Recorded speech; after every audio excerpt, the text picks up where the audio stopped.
Let's review a little bit of what we learned in differential calculus. Let's say we have some function s that it gives us as a function of time the position of a particle in one dimension. If we were to take the derivative with respect to time, so if we were to take the derivative with respect to time of this function s, what are we going to get? Well, we're going to get ds dt, or the rate at which position changes with respect to time. And what's another word for that? The rate at which position changes with respect to time.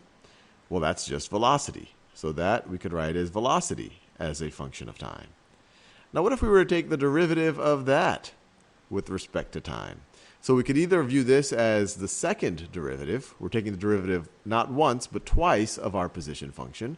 Or you could say that we're taking the derivative with respect to time of our velocity function. Well, this is going to be, we can write this as dv dt, the rate at which velocity is changing with respect to time. And what's another word for that? Well, that's also called acceleration. This is going to be our acceleration as a function of time. So you start with the position function, take its the position as a function of time, take its derivative with respect to time, you get velocity. Take that derivative with respect to time, you get acceleration. Well, you could go the other way around. If you started with acceleration, and you were to take the antiderivative, of it, an antiderivative of it is going to be, actually, let me just write it this way. So an antiderivative, I'll just use the integral symbol to show that I'm taking the antiderivative, is going to be the integral of the antiderivative of a of t. And this is going to give you some expression with a plus c. And we could say, well, that's a general form of our velocity function. This is going to be equal to our velocity function. And to find the particular velocity function, we would have to know what the velocity is at a particular time, and then we could solve for our c. But then if we're able to do that, and we were to take the antiderivative again, then now we're taking the antiderivative of our velocity function, which would give us some expression as a function of t and then some other constant. And if we could solve for that constant, then we know what the position is going to be. The position is a function of time. Just like this, we would have some plus c here, but if we know our position at a given time, we could solve for that c.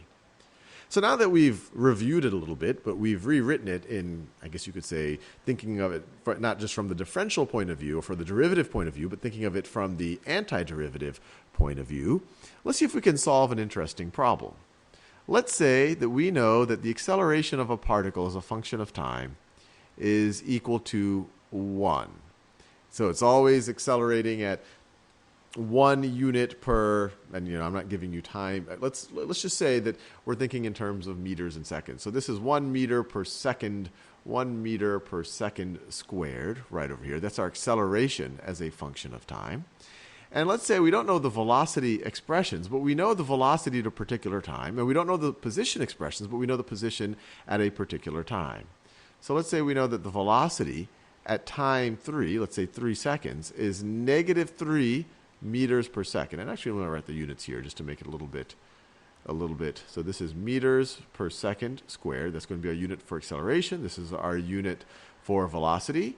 And let's say that we know, that the position at time 2, at 2 seconds, is equal to negative 10 meters. So if we're thinking in one dimension, if this is moving along the number line, it's 10 to the left of the origin. So given this information right over here and everything that I wrote up here, can we figure out the actual expressions for velocity as a function of time? So not just velocity at time 3, but velocity generally as a function of time, and position as a function of time. And I encourage you to pause this video right now and try to figure it out on your own. So let's just work through this. We know that velocity as a function of time is going to be the antiderivative of our acceleration as a function of time. Our acceleration is just 1. So this is going to be, the antiderivative of this right over here is going to be t, and then we can't forget our constant, plus c. And now we can solve for c because we know v of 3 is negative 3. So let's just write that down. So v of 3 is going to be equal to 3 plus c. Every place where I saw the t, or every place where I have the t, I replace it with this 3 right over here. Actually, let me make it a little bit clearer. So v of 3 is equal to 3 plus c.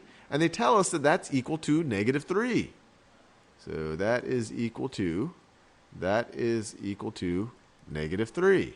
So what's c going to be? So if we just look at this part of the equation, or just this equation right over here, if you subtract 3 from both sides, you get c is equal to negative 6.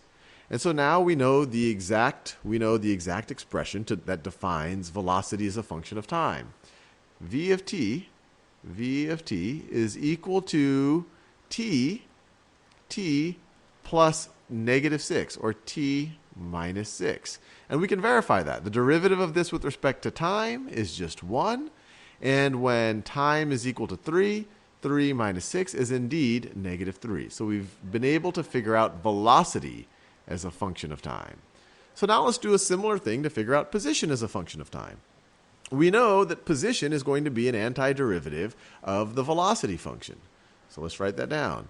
So position as a function of time is going to be equal to the antiderivative of v of t dt, which is equal to the antiderivative of t minus 6 dt, which is equal to, well, the antiderivative of t is t squared over 2.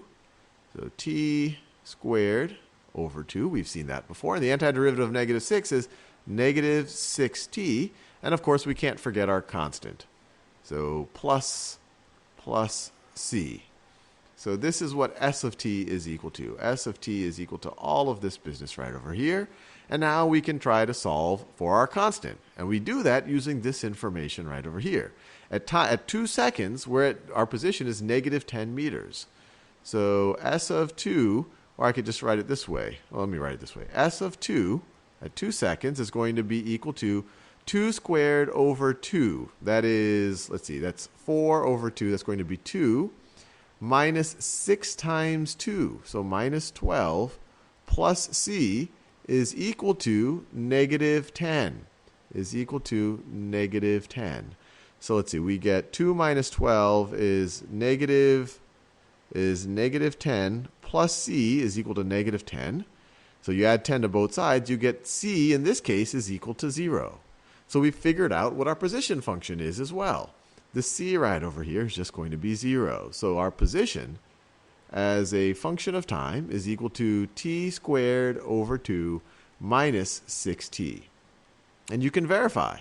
When t is equal to 2, 2 squared over 2 is 2, minus 12 is negative 10. You take the derivative here, you get t minus 6. And you can see, and we already verified, that v of 3 is negative 3. And you take the derivative here, you get a of t just like that. Anyway, hopefully you found this enjoyable.